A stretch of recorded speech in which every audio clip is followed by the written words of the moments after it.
All welcome back to another new video of learn with Bhavna. तो आज हम करने जा रहे हैं MSOE 003 सोशियोलॉजी ऑफ रिलीजन का one of the important topics, one of the important question, जहाँ पे हमें बात करनी है link between fundamentalism and communalism. तो फंडामेंटलिज्म एंड कम्युनलिज्म के बीच में हमें लिंक बताना है। एज यू नो कि फंडामेंटलिज्म क्या है, ये दोनों एक्चुअली फर्स्ट ऑफ ऑल जब हम इंट्रोड्यूस करेंगे तो कैसे बताएंगे कि दोनों एक कॉम्प्लेक्स फिनोमिना है, राइट, जिनके बेसिस पे वर्ल्ड में, सोसाइटीज़ में डिफरेंट टास्क क्रिएट किए जाते हैं। जो ये रिलेशनशिप है ये किसके बीच में, रिलीजियस और आइडियोलॉजिकल फंडामेंटलिज्म में, राइट। जो आइडियोलॉजीज़ हैं, जो रिलीजन्स हैं, उनके बेसिस पे ही ये टर्म्स निकल के आई हैं, जो कि डिविजन्स लेके आते हैं सोसाइटी में, चाहे वो बेसिस हो सोशल, कल्चरल, पॉलिटिकल के बेसिस पे डिविजन्स आ सकते हैं सोसाइटी में। अभी डिफरेंट रीजंस हैं या डिफरेंट कनेक्शंस है जिनके बेसिस पे इनका रिलेशनशिप मेंटेन है, इनके बीच में हम रिलेशन ढूंढ सकते हैं, राइट। तो फर्स्ट ऑफ ऑल हमें ये चीज़ लर्न करनी बहुत ज़्यादा इंपॉर्टेंट हो जाती है कि फंडामेंटलिज्म एंड कम्युनलिज्म ये है क्या। जब हम फंडामेंटलिज्म की बात करते हैं तो ये एक प्रिंसिपल ऑफ डॉक्ट्राइंस है। डॉक्ट्राइंस क्या होता है, ये जैसे कि कोई भी टेक्स्ट हुआ, रिलीजियस टेक्स्ट हुआ, बाइबल हो गई, गीता हो गई, कुरान हो गई, वो, या फिर एक रिलीजन की पर्टिकुलर आइडियोलॉजी है, बिलीफ सिस्टम है, उनके बेसिस पे फंडामेंटलिज्म चलता है। तो मतलब कि ये बोलते हैं कि जो सेक्रेड टेक्स्ट हैं, बाइबल, गीता, कुरान, इनमें जो चीज़ें लिखी हुई हैं हमें उसी तरीके से अपनी चीज़ें लेके आनी है, उसी तरीके से हमें जीवन में चलना है। और ये मॉडर्न इंटरप्रिटेशंस और चेंजेस को रेजिस्ट करते हैं, उनको ये नहीं मानते, उनको ये रोकते हैं, उनको आने नहीं देते हैं। जब हम फंडामेंटलिस्ट मूवमेंट्स की बात करते हैं तो ये वेरियस रिलीजन में देखे जाते हैं, इधर वो क्रिश्चियन हो गया, इस्लाम हो गया, हिंदुइज्म हो गया, राइट। बट जब हम कम्युनलिज्म की बात करते हैं तो हम क्या देखते हैं कि कम्युनलिज्म में क्या है, डिविजन है सोसाइटी की कम्युनिटी के बेसिस पे या फिर रिलीजियस लाइंस की बेसिस पे। डिफरेंट रिलीजन्स में, डिफरेंट कास्ट में, डिफरेंट क्रीड में, उनके बेसिस पे जो डिवीजन आ जाती है उसको कम्युनलिज्म बोलते हैं। उसके बेसिस पे कम्युनिटी फॉर्म हो जाती है, राइट। यहाँ पे लिखा हुआ है डिस्टिंक्ट रिलीजियस और एथनिक कम्युनिटीज़। ये ग्रुप आइडेंटिटी को प्रायोरिटाइज करते हैं रेदर देन वो बोले कि इंडिविजुअल आइडेंटिटी कुछ नहीं होती। वो बोलते हैं हम सब एकजुट है, सिंगुलर कोई भी नहीं है। अगर आप सोसाइटी में चल रहे हो then you are valuable, otherwise you are not. और ये रिजल्ट करता है social, political and cultural conflicts में बिटवीन डिफरेंट कम्युनिटीज़।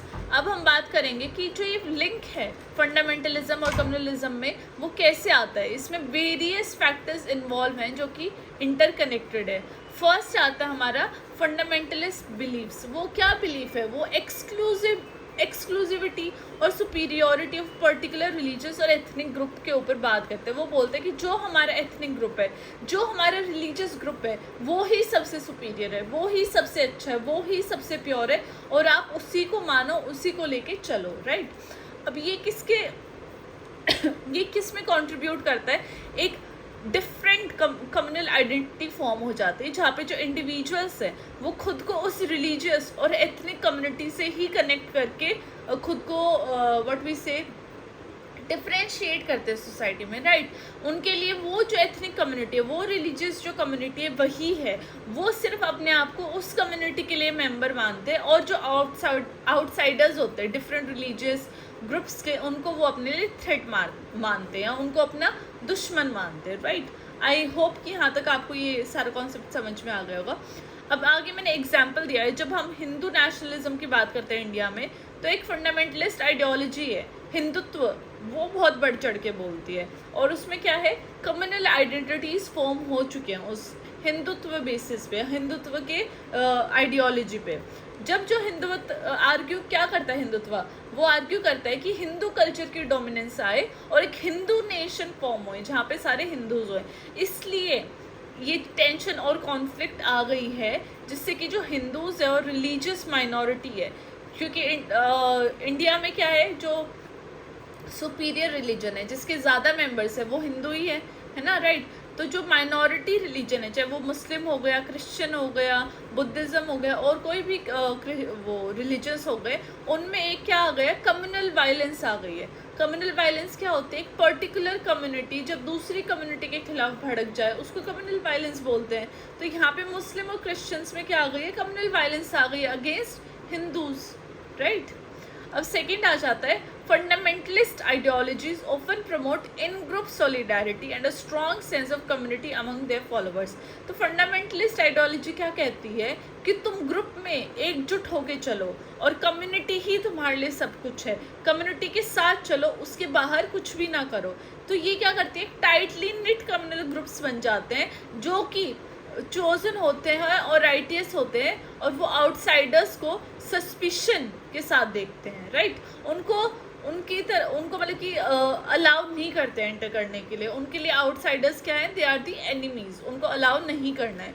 तो ये जो टाइप की सॉलिडारिटी, ये जो टाइप का ग्रुप फॉर्म बन जाता है विद इन द कम्युनिटी, ये फर्दर कम्युनल डिवीजन ला देता है सोसाइटी के अंदर और इससे क्या है, इमर्जेंस ऑफ कम्युनलिज्म होता है। मतलब कि अगर सब फंडामेंटलिस्ट के थ्रू अगर वो दूसरे कम्युनिटीज़ को अलाउ नहीं कर रहे हैं तो एक क्लोज नेट कम्युनिटी बन गई।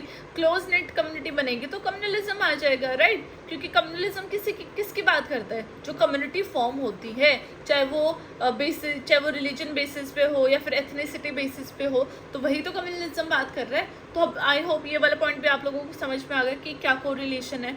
फॉर एग्जाम्पल, जब हम बात करते हैं इस्लामिक फंडामेंटलिज्म की in certain Muslim majority country, जिससे कि कम्युनल आइडेंटिटीज फॉर्म हुई हैं जो कि प्रायोरिटाइज करती है रिलीजियस एफिलिएशन को रेदर देन अदर सोशल और पॉलिटिकल फैक्टर्स। जब वो दूसरी कंट्री के साथ भी कुछ रिलेशन बनाते हैं तो वो रिलीजन बेसिस पे कनेक्शन बना रहे हैं, रिलीजन बेसिस पे वो एक बॉन्ड क्रिएट कर रहे हैं रैदर देन वो दूसरे एस्पेक्ट देखें, सोशल एस्पेक्ट देखें, पॉलिटिकल देखें, इकोनॉमिक देखें, राइट।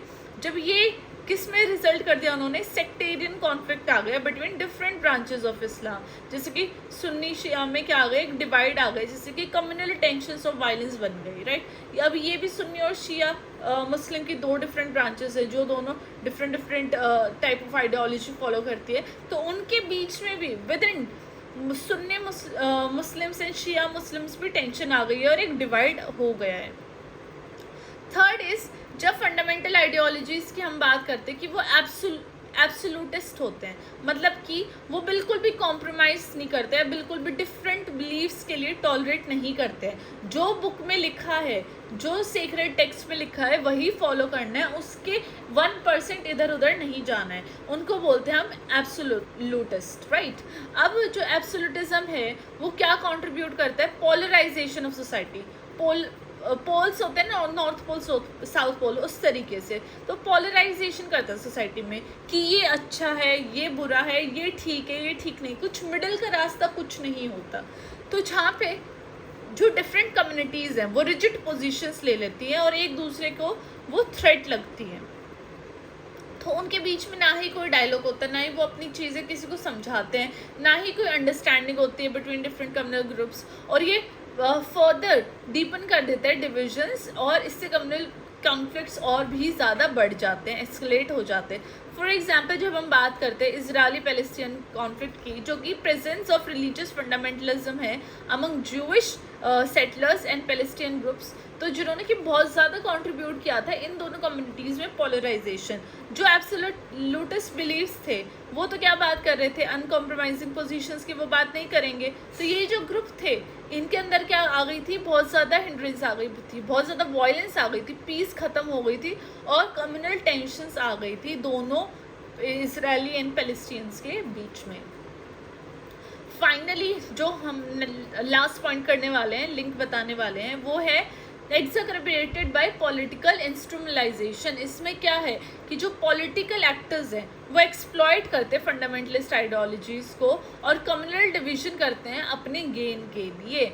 ये जो रिलीजियस और एथनिक आइडेंटिटीज़ है ये मोबिलाइज करते हैं पीपल के सपोर्ट के लिए, उनके अंदर फियर डालते हैं, पब्लिक को मैनिपुलेट करते हैं और एक ऐसा सेंटिमेंट जगा देते हैं जो कि फर्दर कम्युनल टेंशन हाइटन करता है उन सोसाइटी में। अब इसका जो मेन एग्जांपल है वो आई गेस ये सबको ही पता होगा, वो है breakup of Yugoslavia in 1990s। क्योंकि जो एथनो नेशनलिज्म आइडियोलॉजीज हैं वो पॉलिटिकल अपॉर्चुनिस्ट ने ऐसे डाल दी थी लोगों के अंदर, जहाँ पे कि कम्युनल आइडेंटिटीज़ फॉर्म हो गई थी, और उसकी वजह से बहुत ज़्यादा वायलेंट कन्फ्लिक्ट्स हुए थे between various ethnic and religious groups, जो कि सर्ब्स हो गए, क्रोट्स हो गए और बोस्नाइक्स हो गए। तो उनके बीच में बिल्कुल खूंट डलवा दी थी। They were not able to see each other eye to eye. Okay, अब जो ये कॉन्सिक्वेंसेस है, जो लिंक हो रहा है फंडामेंटलिज्म और कम्युनलिज्म का, उसके कॉन्सिक्वेंसेस क्या हैं, वो कि बहुत ज़्यादा सोशल कोहेजन है ना, और स्टेबिलिटी नहीं आने देते हैं। कम्युनल टेंशन से वायलेंस आ जाती है, डिस्क्रिमिनेशन आ जाता है, मार्जिनलाइजेशन आ जाता है various religious and ethnic minorities में। और ये क्या करते हैं, इकोनॉमिक डेवलपमेंट को हिंडर करते हैं, इकोनॉमिक डेवलपमेंट होने नहीं देते हैं। क्योंकि अगर लोग वायलेंस में हो जाएंगे, झगड़ा होता रहेगा, मार कुटाई होती रहेगी, तो इकोनॉमिक डेवलपमेंट कहाँ से आएगी। अब ये जितने भी डेमोक्रेटिक प्रोसेसेस हैं, ये इंटर ग्रुप कोऑपरेशन नहीं आने देते हैं विद इन द सोसाइटी। अब ये इम्पॉर्टेंट है हर एक इंडिविजुअल को जो फंडामेंटलिस्ट बिलीफ्स होल्ड करता है, वो खुद को एक रिलीजियस या एथनिक कम्युनिटी के साथ जोड़ता है, तो वो क्या है, वो डिवाइसिव एक्शंस को सपोर्ट कर रहा है, राइट। वो कम्युनलिज्म को ही तो सपोर्ट कर रहा है जो ऐसी आइडियोलॉजीज रखता है कि we are from this religion and our religion is superior. तो वो ऐसे डिवाइसिव एक्शंस के लिए, डिवाइसिव पॉलिसीज को ही तो सपोर्ट कर रहा है।